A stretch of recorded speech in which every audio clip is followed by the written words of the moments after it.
The cold came off the Bitterroot Valley before dawn, the kind of cold that settles into old bones and doesn't leave until April. It was the third week of February, and the road running south out of Darby, Montana, was empty except for one truck moving fast through the dark. Ethan Cole had been driving since 2 in the morning. In the passenger seat, Rex lifted his head. Then he stood, which he never did on a moving road. Outside the window, at the edge of a gravel pull-off, a single porch light burned through the frozen air, and beneath it, on the steps of a gray farmhouse, sat an elderly man in a coat that wasn't warm enough, alone at 4 in the morning, with no car in the drive and nowhere left to go. What that Marine and his K9 uncovered before sunrise would expose a secret that had been buried behind the walls of that house for nearly 3 years. A secret that ended the silence of an entire valley and changed the meaning of a promise made half a world away. If you've never heard of this channel before, stay with me through this one. This is the kind of story we tell here, and you'll want to be here for what comes next. Ethan Cole had joined the Marines at 19 because of his grandfather. Not a speech, not a poster. Who's watching the old man's hands shake slightly on certain mornings, and knowing there was a weight in them he never named. Ethan wanted to understand that weight. He found it in Helmand Province, in the particular silence after a firefight ends, and you count what is left. He served 2 tours. He came home with both his legs, most of his hearing, and a piece of shrapnel the size of a thumbnail lodged too close to his spine to remove. The doctors said he'd know when weather was coming. They were right. He always knew. What overseas gave him, besides the shrapnel and the silence, was Rex. Rex was a Belgian Malinois, 71 pounds, the color of wet sand, with a dark muzzle and ears that swiveled independently, like 2 small satellites, always scanning. He had been assigned to Ethan's unit in the second tour. They had cleared buildings together, walked roads together, slept in the same dust. When Ethan was medically separated from service, the paperwork to adopt Rex had taken 4 months and cost him $400 he didn't have. He paid it without hesitation. Rex slept at the foot of his bed every night and woke before him every morning. On the mornings when Ethan lay still too long, staring at the ceiling, Rex would put one paw on the mattress and wait. He never barked on those mornings. He just waited, the way a partner waits, because he understood that some things require patience rather than noise. Ethan had been in Darby for 6 weeks, doing contract work on a logging road that had washed out in November. He knew no one. He ate at the same diner, drove the same road, talked mostly to Rex. It was driving back from a late supply run. The morning, everything changed. Nothing remarkable about the night. Nothing planned about what was coming. He was tired. He wanted to sleep. And then Rex stood up. His name was Walter Briggs. He was 83 years old, and he had lived on the same 40 acres outside Darby for 51 years. He had built the farmhouse with his brother in the summer of 1973, cutting the timber from the back of his own property and pouring the foundation over 3 weekends with 4 other men from town. He had raised 2 children in it.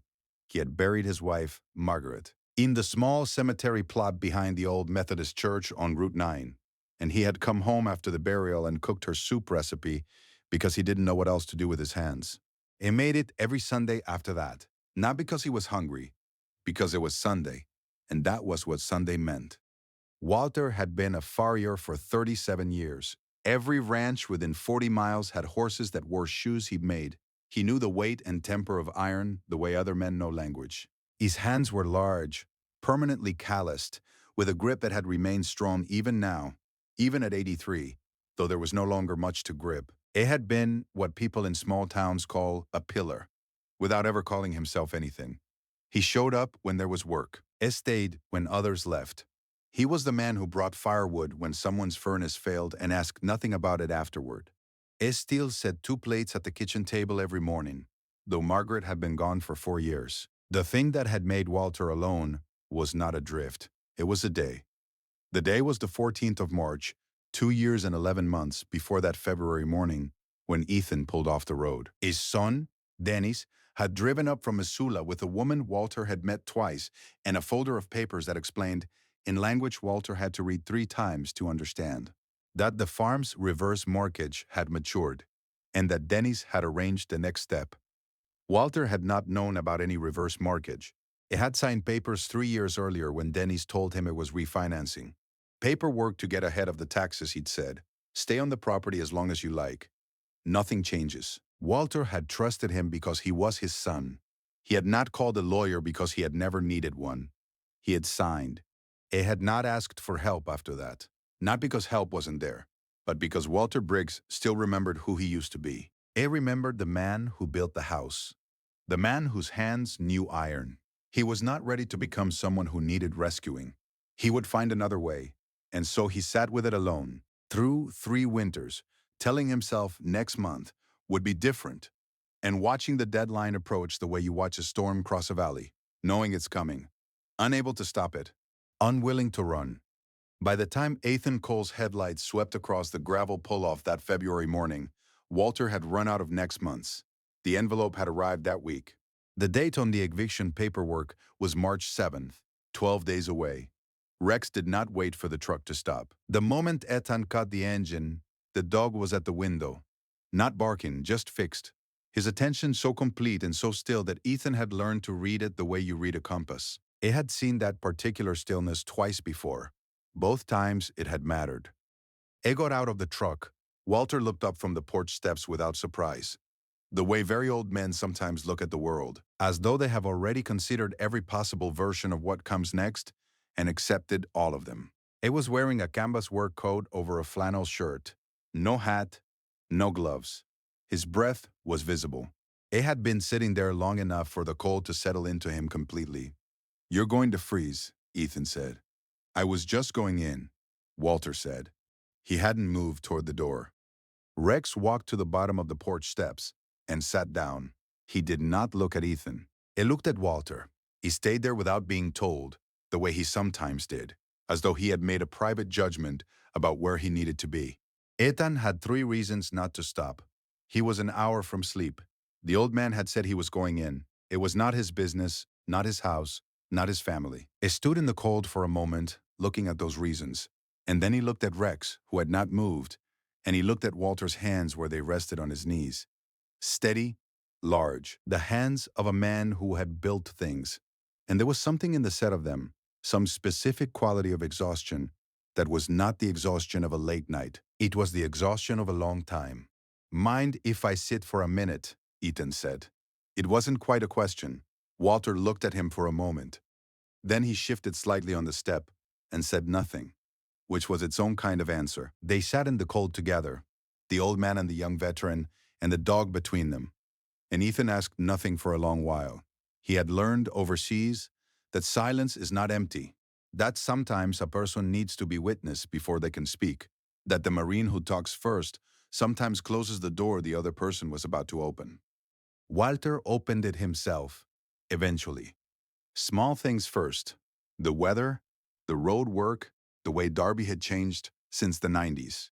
Then he said, almost as an aside, "Used to be you could sit on your own porch without wondering how many more nights you had left in it." Ethan kept his voice level. "How many nights do you have?" Walter was quiet for a moment. Then, 12, give or take.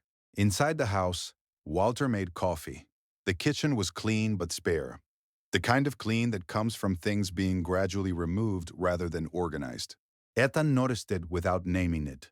The shelves had gaps, the countertop was clear in a way that suggested objects recently absent rather than objects never owned. Rex moved through the kitchen slowly, nose low, the particular attending without alerting behavior that Ethan recognized as the dog processing an environment. Then Rex stopped at the door to the back hallway. He sat down in front of it. He did not bark. He turned his head and looked at Ethan with a steadiness that communicated plainly and without translation. "Here, what's back there?" Ethan asked. "Who's the back rooms?" Walter said. His voice had changed by half a register. Ethan looked at the door. "Can I take a look?" A long pause. Then Walter set his coffee down and opened the door himself, as though he needed to be the one to do it. The back hallway had 2 doors. The first was open, a small bathroom, nothing unusual. The second door was closed. Not just closed. A sliding bolt had been installed on the outside of the frame, the kind with a padlock loop, though no padlock hung there now. The bolt was drawn back, but its presence was a sentence in itself. Ethan stood in the hallway and looked at that bolt for 4 full seconds. It looked at where it sat on the outside of the door. The wrong side for privacy, the right side for confinement. It did not say anything immediately. Walter stood behind him and said, "Dennis put that up. He said it was for safety." Ethan turned around. He looked at Walter's face. He saw the man who had built the house with his own hands, and he saw what the bolt had cost him. Not the bolt itself, but the explanation he had rehearsed for it, the logic he had built around it, the dignity he was trying to preserve in the telling of it. "Okay," Ethan said. "Who's that?" He did not challenge the explanation. He tucked it away somewhere careful and said nothing else. But Rex had placed himself in the hallway between Ethan and the door and had not moved. He would not move from that spot for the next 20 minutes.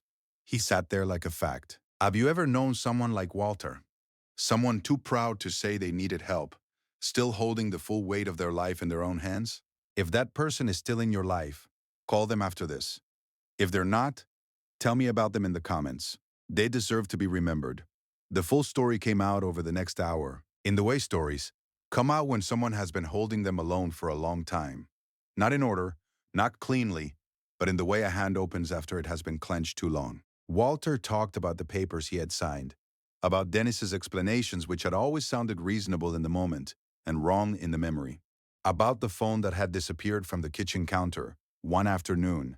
Dennis said he was getting it replaced, better service, and had not come back. About how the truck keys lived in Dennis's glove compartment now, for safekeeping, because Walter had had a small incident on Route 9 last spring, and Dennis felt it was better. About the refrigerator, which Walter opened briefly to show Ethan. Organized, yes, but organized by someone else, around someone else's idea of what an old man needed. Ethan listened without interrupting. It had the particular quality of attention that some soldiers develop, the ability to hold everything said and everything unsaid at the same time, without weighing them against each other too quickly. Then Walter said quietly, still looking at the refrigerator, "He's a good boy. He's just trying to help." Ethan looked at the padlock loop on the outside of the bedroom door. He thought about a man he had served with, Corporal James Arliss from Bozeman, who had died on a Tuesday in June holding a position no one had told him to hold, because the alternative was that something worse happened to the men behind him. Ethan had written to James's father afterward, a short letter because he had never been good with words, but it had said one thing that he meant completely. Your son did not look away when looking away was easier. Ethan had carried that letter in his memory ever since, the way you carry a debt you are always looking to repay. He had driven through Darby, Montana, in February at 4 in the morning. For no reason in particular, he looked at Walter Briggs's hands, those steady, iron-knowing hands, and thought, James Arliss was from Bozeman, 50 miles from here. The world is not always as large as it pretends to be. I need to make a phone call, Ethan said. Is that all right? Walter nodded. The call was to a woman named Patricia Holden, a veteran's legal aid attorney in Missoula, whom Ethan had met once at a VA resource event and whose card he had kept in his wallet for no reason he could explain until now. He left a voicemail at 5 in the morning. She called back at 7:15. By 10 o'clock, she had reviewed the reverse mortgage documents. Walter found them in a box in the closet, where Dennis had returned them after the signing, and she had used the word fraud twice and elder financial exploitation once, in the careful, specific way attorneys use words that are also legal categories. The eviction hearing was March 7th. It was now February 22nd. 13 days. 2 days later, a dark blue sedan appeared on the road outside the farm. It parked 200 yards from the gate for 40 minutes, then left. It came back the next morning and stayed an hour. On the third day, Walter mentioned it without seeming concerned, the way people mention things they have been trained not to name as threats. Ethan had been in enough places where surveillance preceded acceleration to know that whatever Dennis was planning, he had sped up the timeline. He called Patricia Holden again. She told him she had filed an emergency petition with the county court the previous afternoon, and that a hearing had been set for March 3rd, 4 days before the original eviction date. She sighed she needed Walter present and willing. She sighed she needed documentation. She sighed she needed, if possible, other people who knew Walter's situation. Ethan drove to the diner that evening and talked to the woman behind the counter, whose name was June. and who turned out to have known Walter Briggs for 30 years and had been worried about him for two. June called 3 people that night. Those 3 people called others. By the following morning, Ethan had heard from a retired deputy, 2 neighboring ranchers, and the pastor of the Methodist Church on Route 9, where Margaret Briggs was buried, and where Walter had not appeared in over a year because Dennis felt the drive was too much for him. The pastor's name was Robert Vance. He had known Walter since 1987. He sighed, quietly, over the phone. I should have driven out sooner. I kept thinking he'd call if he needed something. A long pause. He wouldn't call. That's not Walter. No, Ethan said. It isn't. If you were in Ethan's position right now, having seen exactly what he had seen, standing at that crossroads between staying and leaving, would you have done the same thing? Be honest with yourself. Type a yes or no below. I read every comment. Dennis Briggs arrived at the farm on the morning of February 27th. He did not knock. He used his key, which he had been using freely for 2 years, and they pushed open the front door and came into the kitchen where Walter was sitting at the table with Ethan Cole and Patricia Holden and Pastor Robert Vance and a neighboring rancher named Carl Dietz, who was 70 years old and had arms like bridge cables and an expression of such sustained calm that it communicated something more dangerous than anger. Then he stopped in the doorway. He was 54 years old, medium height, wearing a clean jacket with the particular posture of a man who has practiced a speech. He looked at the faces at the table, and his eyes moved quickly, recalibrating. Then he looked at his father and began, Dad, I don't know what you've been told, but there are things about this property you don't fully understand, and I think we need to have a private conversation about. Rex rose from beneath the table. He did not bark. A continuous low sound came from his chest. Not a threat, not a warning, but a statement. The sound of a decision already made. He positioned himself between Dennis and Walter without being directed. His hackles were up. His eyes did not leave Dennis. His body was completely still, except for that sound which did not stop. Dennis took 1 step forward. Rex took 1 step forward first. Then he stopped. Sit down, Dennis, Patricia said without looking up from the folder in front of her. Dennis did not sit. He looked at his father. Dad, this dog. You need to put the dog somewhere. Walter looked at Rex for a long moment. Then he looked at his son. He can stay where he is, Walter said. Dennis tried again. The language of reasonableness, the vocabulary of concern. The word confused applied to his father 3 times in 2 minutes, which is a particular kind of violence. It talked about the property taxes. He talked about the valley safety. He talked about the facility in Missoula that had a wonderful program and a very good doctor on staff. He did not talk about the bolt on the outside of the bedroom door into one of his bosses. Walter spoke. You took the phone off the counter on a Thursday. Dennis blinked. I remembered this morning. It was a Thursday because I had called Darlene Sims that Tuesday about the fence line, and I was going to call her back Thursday to give her the contractor's number, and I couldn't because you'd taken the phone. And I never did call Darlene back. He said it quietly, looking at his hands. I never did call Darlene back. The room did not move. Dennis looked at his father and something in his face shifted.